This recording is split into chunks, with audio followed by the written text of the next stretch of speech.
Hola, ¿qué tal? Soy Pablo Contreras, profesor de la Universidad Central de Chile y director de la cátedra Legal Tech USEN, y estamos hoy día reunidos en este espacio, este nuevo espacio en alianza con Estado Diario, sobre Derecho y Futuro, un espacio para conversar sobre las fronteras del derecho, el impacto de la tecnología, en la forma en que pensamos sobre el sistema jurídico y la profesión legal. Y el día de hoy tenemos el lujo, el privilegio de poder conversar con Ana Montesinos. Ana, una querida amiga de la casa, quien es profesora titular de la Universidad de Valencia. Ana, ¿cómo estás? Nada, pues estoy aquí encantada, Pablo. Muchas gracias por la invitación, por estar hoy aquí. La verdad es que es un placer para mí colaborar con la Universidad Central, estar hoy aquí en este espacio y poder charlar sobre temas que tanto nos inquietan y nos interesan a todos los que estamos aquí. No, es buenísimo porque tú estás acá en parte por el trabajo que venimos desarrollando en conjunto. Estamos aprovechando tu visita en Santiago. Estás trabajando en un proyecto en donde me toca ser coinvestigador. Este proyecto se llama Claves para una justicia digital y algorítmica con perspectiva de género y es financiado por el Ministerio de Ciencia e Innovación de España. Hablemos un poquito del proyecto, contemos de qué se trata, cuáles son las ramificaciones y las implicancias de este proyecto y cuáles son los principales objetivos que tiene. Claro. Bueno, pues este proyecto nos lo concedieron hace relativamente poco, llevamos 6 meses desde su puesta en marcha y como su propio nombre indica, es claves para una justicia digital y algorítmica con perspectiva de género, de manera que enlaza dos patas, ¿no? que nos preocupan. Por un lado, nos estamos encaminando pues, hacia una justicia digital y algorítmica en el que la inteligencia artificial comienza a cobrar cierto protagonismo, pero por otro lado, o sea, paralelamente a este escenario, la incorporación de la perspectiva de género empieza a dibujar una nueva forma de hacer justicia en aras a remover los obstáculos que dificultan la igualdad efectiva. De manera que hemos tratado de combinar todo el equipo, estas dos patas para que las nuevas herramientas algorítmicas que empiezan a incorporarse en un proceso se lleven a cabo, se incorporen, se diseñen con perspectiva de género, una perspectiva que no podemos olvidar hoy en día por la importancia que tiene. Y en este proyecto, no lo he dicho, pero bueno, colaboramos 17 investigadores, 5 de los cuales son extranjeros, uno de los cuales es Pablo Contreras y el resto somos de diferentes universidades españolas. Algunos formamos parte del equipo de investigación, otros del equipo de trabajo, porque en España nos plantean estas condiciones, pero creo que es un equipo muy cohesionado y muy especializado en la materia que nos ocupa. Sí, nos encanta formar parte de él. Hablemos un poquito del gran tema, que es el impacto de la inteligencia artificial y en general de distintos sistemas de decisión automatizadas, este impacto que tiene la inteligencia artificial en el proceso judicial. Por ejemplo, ¿cuáles crees tú que son los principales cambios que están sufriendo hoy los procesos judiciales con el uso de la inteligencia artificial? Vale, yo creo que para responder a esta pregunta, en realidad, en lugar de decir los principales cambios que se están produciendo, yo casi que diría que se van a producir, ¿no? En un futuro inmediato, tal vez, pero más que se están produciendo, van a llegar, ¿no? Porque la inteligencia artificial ya ha irrumpido en el ámbito jurídico y todo apunta a que más temprano que tarde pues vayamos a presenciar el empleo de estas nuevas herramientas algorítmicas en el marco de los procesos judiciales. Y tenemos que hacerlo con cuidado, ¿no? Porque aunque su eficiencia es inevitable, pues entraña riesgos y peligros que pueden afectar seriamente a los derechos procesales que disciplinan el proceso, ¿no? Bueno, desde luego, en primeros momentos para los trámites más burocráticos, gestión, trámites procesales, etcétera. Eso yo creo que sí, hoy en día ya podemos contar con ese tipo de herramientas. En el caso de un proceso penal, en la fase de investigación, también ya las nuevas técnicas de investigación ya se están apoyando en softwares, algoritmos, etcétera, y se están tecnificando mucho. Estas técnicas, muchas de ellas están ya en manos de la policía, ¿no? Que cada vez cobra mayor protagonismo, por lo menos en España, en la fase de investigación de un proceso. Y luego ya en la fase estrictamente del proceso, ¿no? En la fase jurisdiccional. Estas herramientas han llegado, sobre todo más, yo diría, a otros países, al mundo anglosajón, Estados Unidos, por ejemplo. Hay mucho más que a lo mejor diría Chile o España, pero ya han llegado herramientas como, por ejemplo, las herramientas de valoración del riesgo, ¿no? La famosa herramienta Compax, que valora el riesgo de reincidencia, es decir, estima la probabilidad de que un sujeto pueda volver a reincidir. Esto en Estados Unidos, por ejemplo, se inició en la fase de ejecución de una condena, pero poco a poco se ha ido reincorporando ya a una fase estrictamente jurisdiccional y los jueces están empezando a apoyarse ya a la hora de adoptar decisiones sobre medidas cautelares, incluso la determinación de la pena o la modalidad de pena a imponer. Esto, desde luego, implica cuestiones procesales de un calado importante y son preocupantes. No solo las herramientas de valoración del riesgo, hay otras muchas herramientas. Pues, por ejemplo, ya existen herramientas que ayudan al juez a valorar la prueba. Hay una herramienta en Escocia, por ejemplo, un software que se llama Advocate, que ayuda al juez a valorar la fiabilidad o la idoneidad de los testigos, por ejemplo. También hay herramientas que ayudan al juez a redactar la sentencia. Le ofrecen hipótesis alternativas a la hora de redactar la sentencia, argumentos legales, jurisprudenciales, argumentos exculpatorios, inculpatorios. Bueno, hay muchas herramientas que poco a poco irán llegando. En España, realmente, todavía en la fase jurisdiccional de un proceso, todavía no hemos llegado, pero se avecina que llegará pronto. Pero ya tienen, por ejemplo, en el ámbito de las policías. Sí, y tenemos efectivamente, perdona. En España, sobre todo, contamos con 2 herramientas de valoración del riesgo, que son Biogen y Riscambe. Biogen es una herramienta que la tiene la policía, efectivamente, valora el riesgo de reincidencia en los casos de violencia de género.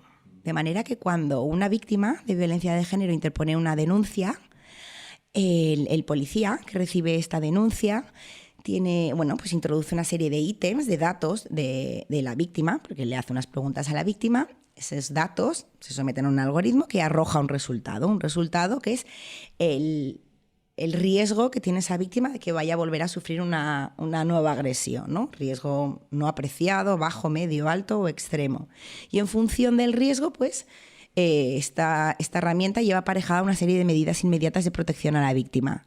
Además, esta información luego se le trasladará al juez, que a la hora de adoptar una orden de protección a la víctima tendrá en cuenta el resultado de este programa informático, entre otros factores. Esta es una de las herramientas. Hay otra herramienta que se utiliza en las prisiones catalanas que se llama Riscambi, que es para valorar el riesgo que tienen los reclusos en las prisiones catalanas, para valorar su comportamiento. Entonces, en función de ello, pues le van a conceder un permiso de salida, va a condicionar que se le pase a un grado o a otro, incluso la libertad condicional, etcétera. Esta herramienta, cuando uno se empieza a meter en el tema, uno observa que existen distintos tipos de desafíos en el análisis de jurídico, por así decirlo, de la herramienta, de cómo están diseñadas, cómo se alimentan, cómo son entrenadas, cómo son auditadas o controladas. Y entonces ahí los grandes temas son, por ejemplo, transparencia y explicabilidad del sistema, pero uno de los otros grandes temas es, por cierto, el sesgo.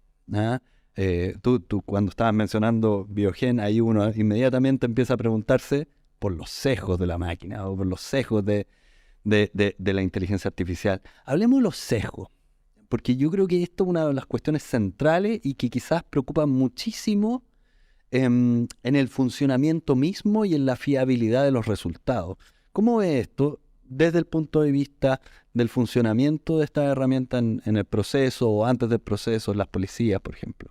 Efectivamente. Yo creo que una de las cuestiones más preocupantes en el empleo de este tipo de herramientas en el proceso judicial es el problema de los sesgos. Es un problema que está ahí, porque es cierto que estas herramientas de inteligencia artificial pues pueden ofrecer resultados con un carácter, en ocasiones podríamos decir, más objetivo, más preciso, a una velocidad infinitamente superior a la que podría adoptar un ser humano, pero no podemos olvidar que pueden contener sesgos, porque al final son herramientas que se crean y originan en un contexto social que los algoritmos fácilmente pueden incorporar, reproducir y perpetuar.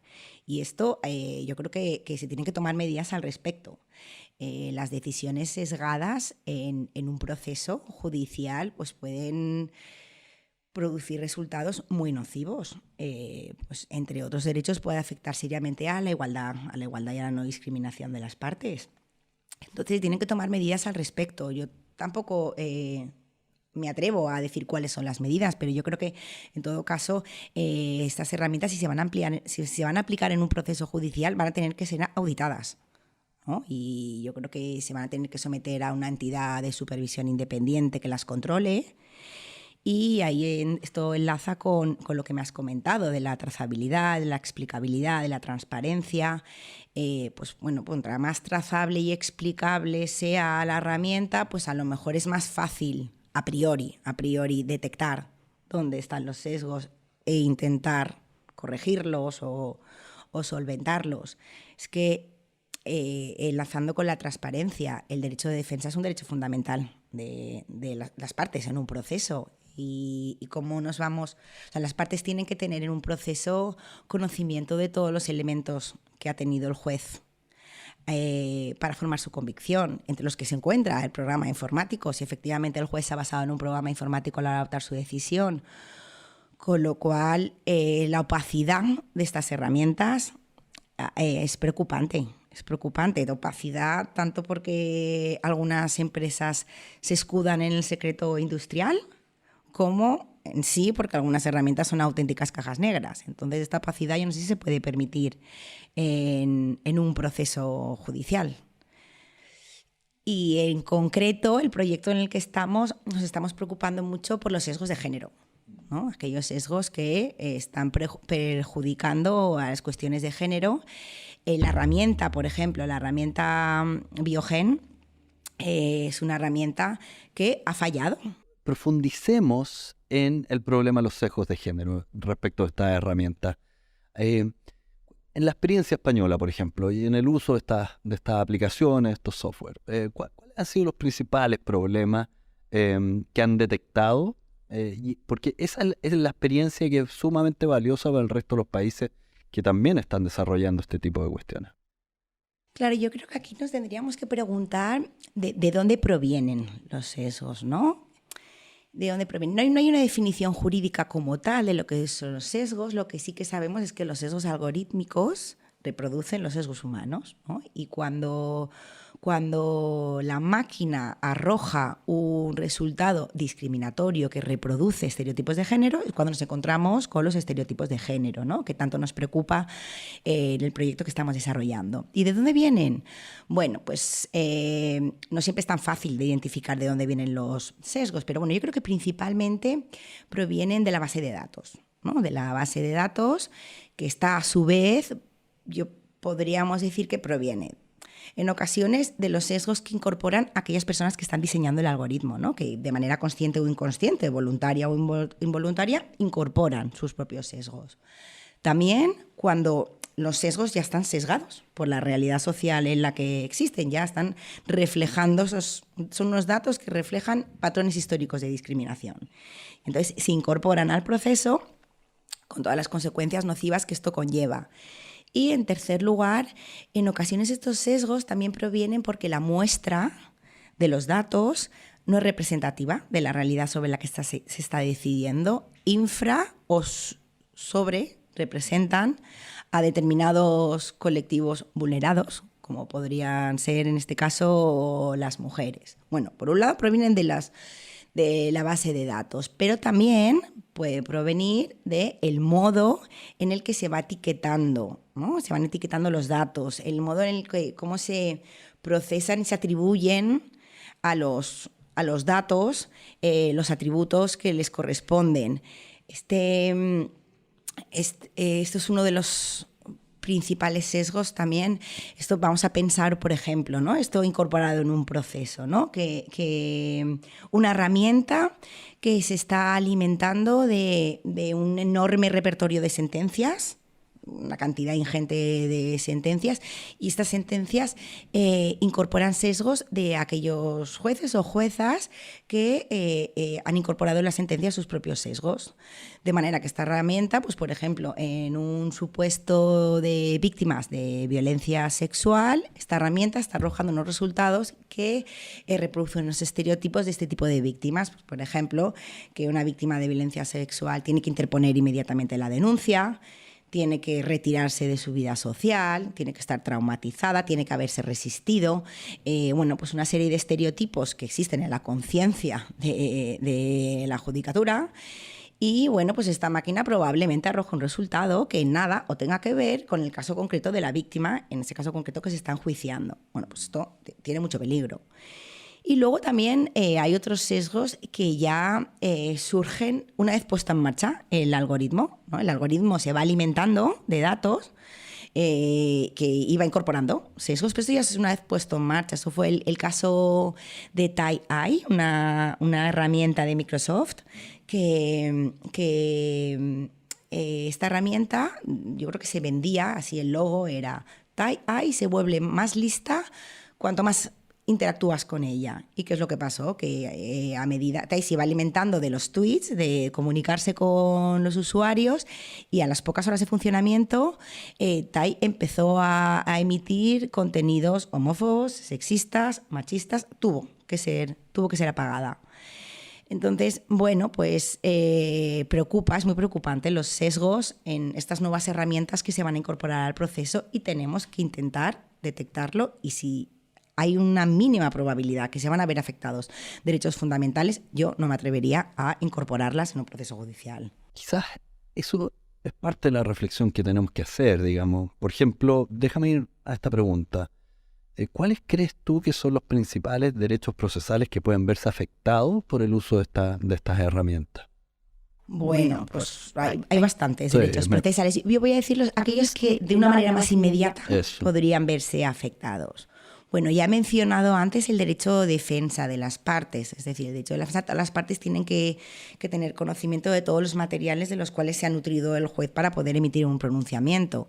Si a las partes no se les da información acerca de cómo se adopta una decisión, pues entonces no vamos a poder defendernos. Si no sabemos cómo el juez ha adoptado una decisión X, ¿cómo vamos a contradecirla, argumentarla, impugnarla? No podemos, no tenemos datos. Esto fue lo que ocurrió precisamente con la herramienta Compass del Tribunal de Wisconsin, en el que, precisamente el señor Loomis, el abogado del señor Loomis, alegó que se había visto afectado el derecho al debido proceso porque no había podido defenderse frente al informe emitido por la herramienta Compass, en las que se arrojaba un resultado de peligro de su defendido. En estrecha conexión con el derecho de defensa nos encontramos con el derecho de igualdad.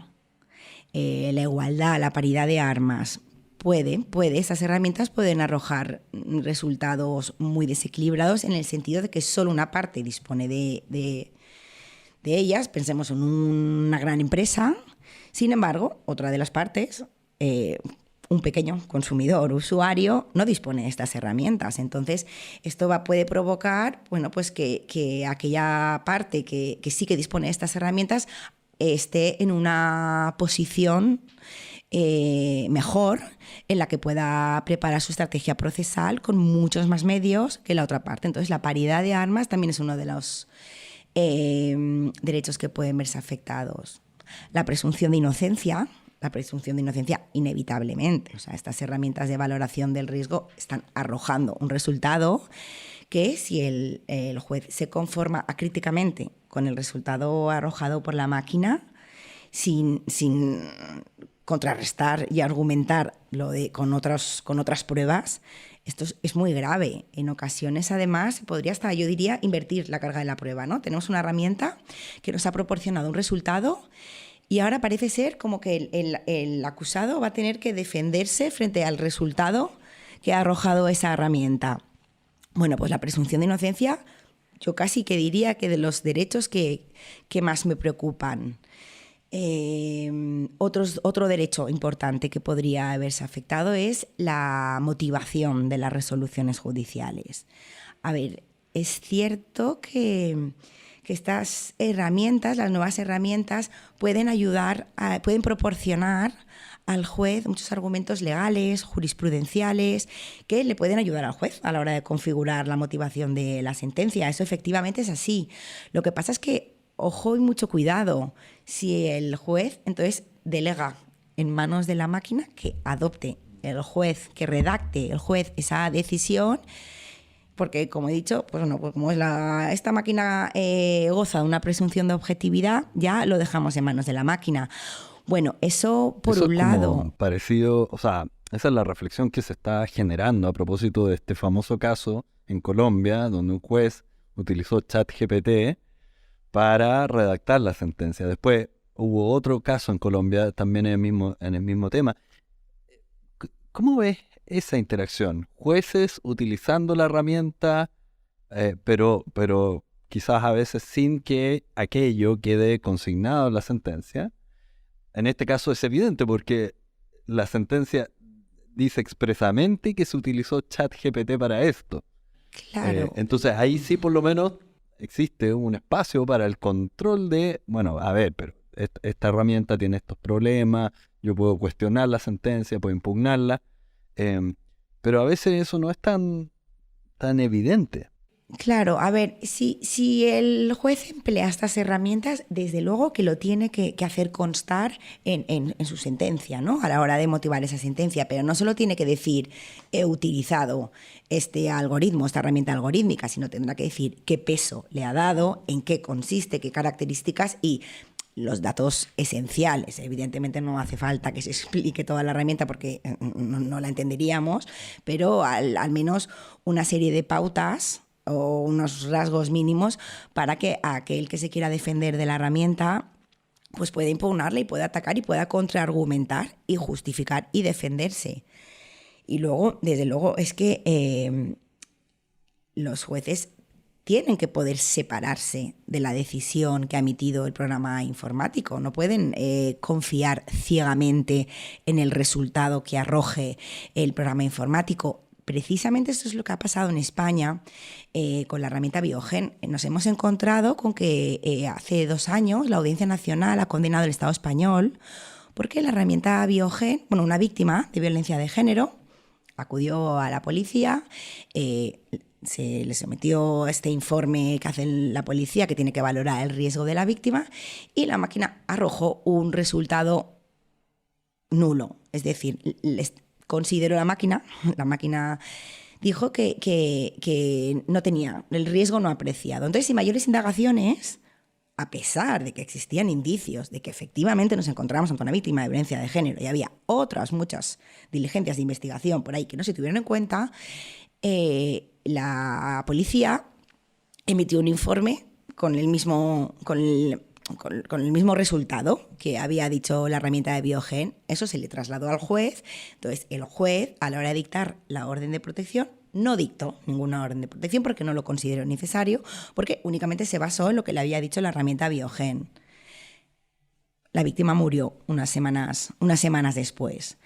Entonces, bueno, aquí lo interesante de la sentencia es que no se le está condenado al Estado español por el juez no haber dictado una orden de protección, sino porque la Guardia Civil no ofreció una información correcta al órgano judicial y esto derivó en el no dictado de la orden de protección y la consecuencia fatídica de la muerte de esta mujer.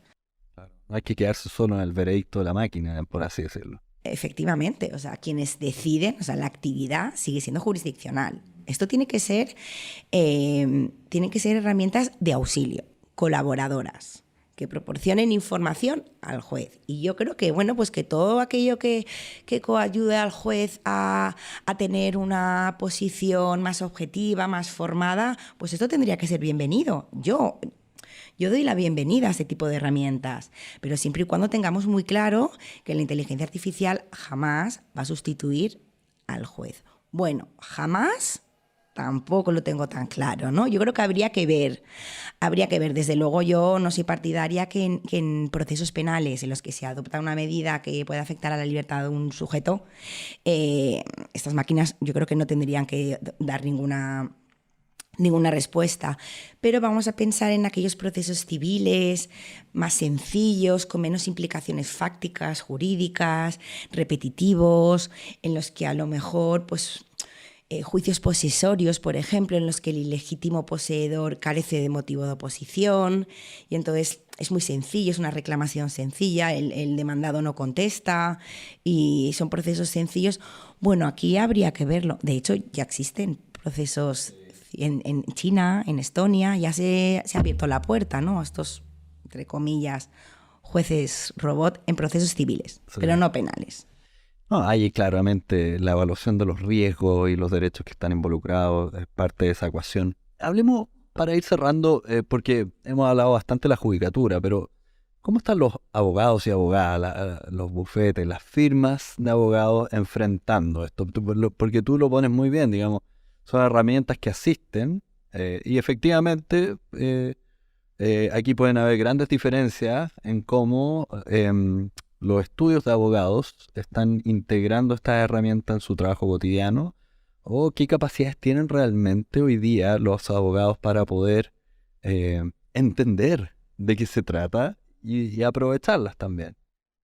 A mí la verdad es que me plantea menos problemas que lo utilicen los despachos de abogados a que lo incorporemos en un proceso judicial, ¿no? Para eso plantea menos problemas. Y yo creo que ya hay grandes despachos que se han embarcado, ¿no?, en este proceso de transformación digital, en el que poco a poco van incorporando herramientas inteligentes, ¿no? Ya herramientas, vamos a pensar, análisis de documentos, generación de documentos, ya hay herramientas que generan contratos, transcripción de voz, pensemos reuniones de despachos que luego hay un programa informático que transcribe la reunión, clasificación de documentos, herramientas de analítica jurisprudencial. Estas herramientas yo creo que merece la pena que le dedique unos minutos. Sí, estas herramientas, ya existen herramientas que permiten analizar la probabilidad de éxito o de fracaso y predicen como la decisión que puede adoptar un juez. Entonces esto puede ayudar mucho a la hora de preparar la estrategia y la táctica procesal más idónea para preparar un caso. Y estas herramientas ya han llegado. En España tenemos una herramienta que se llama Jurimetría, que ya empiezan a tenerla bastantes grandes despachos, pero ya está a la orden del día. Esta herramienta española, Jurimetría, también existe en otros países, Lex Machine, Rave Law, está. Con distintas aproximaciones regulatorias de parte de los estados. Sí, caso francés. Efectivamente. Ahora hablamos del caso francés, que es interesante. Pero hay una cosa que me preocupa a mí, precisamente de estas herramientas, ¿no? Y pensemos en un cliente que va a un despacho de abogados, presenta su caso y el caso se somete a esta herramienta que arroja un resultado de éxito 0, nulo. Y entonces a mí lo que me preocupa es despachos de abogados que entonces no quieran llevar a cabo el caso, ¿no? Porque esta herramienta está diciendo que el éxito, que va a ser un fracaso. No se puede dejar en manos de estos programas algo tan importante, de tal calibre como es el acceso a la justicia al final, ¿no? Que no se quiera resolver este caso. El caso de Francia. En Francia se han prohibido estas herramientas de analítica jurisprudencial cuando la intención es hacer un perfilado de los jueces, ¿no? Esto fue un proyecto de un abogado francés, yo diría hace 2019 o así, bueno, el año lo desconozco, que detectó algunos sesgos en algunos jueces en peticiones de asilo y vio que había unos jueces que denegaban todas las peticiones de asilo, otros que concedían todas las peticiones de asilo. Entonces, el Consejo de la Judicatura francesa promovió la reforma de la ley hasta que finalmente se reformó la ley francesa para prohibir este perfilado de los jueces. Algo que me cuesta mucho reflexionar si es bueno o es malo. Yo creo que no es ni bueno ni malo, porque las herramientas de analítica jurisprudencial, cuando es un órgano en concreto, están muy bien, pueden ayudar. De hecho, hay unos estudios de las universidades de Sheffield, de Pensilvania, que han analizado, por ejemplo, las predicciones de las sentencias del Tribunal Europeo de Derechos Humanos Sí. y han obtenido resultados casi muy cercanos al 80%, o sea, que pueden ayudar. Ahora, cuando es a jueces concretos, bueno, pues habrá que ver sobre todo la precisión de los resultados y si efectivamente podemos fiarnos de ellas. Lo que ha pasado en Francia también es, claro, que estamos perfilando a unos jueces y a lo mejor el juez ponente que ha dictado la sentencia no opinaba así, sino que era un órgano colegiado y era la opinión de los otros. Entonces, claro, estamos perfilando y diciendo cómo piensa un juez cuando a lo mejor no era él. Entonces, hay que precisar la técnica para que los datos sean correctos. Oye, Ana, ha sido una conversación fascinante. Ha sido muy interesante poder indagar un poco más sobre la inteligencia artificial en el marco del proceso.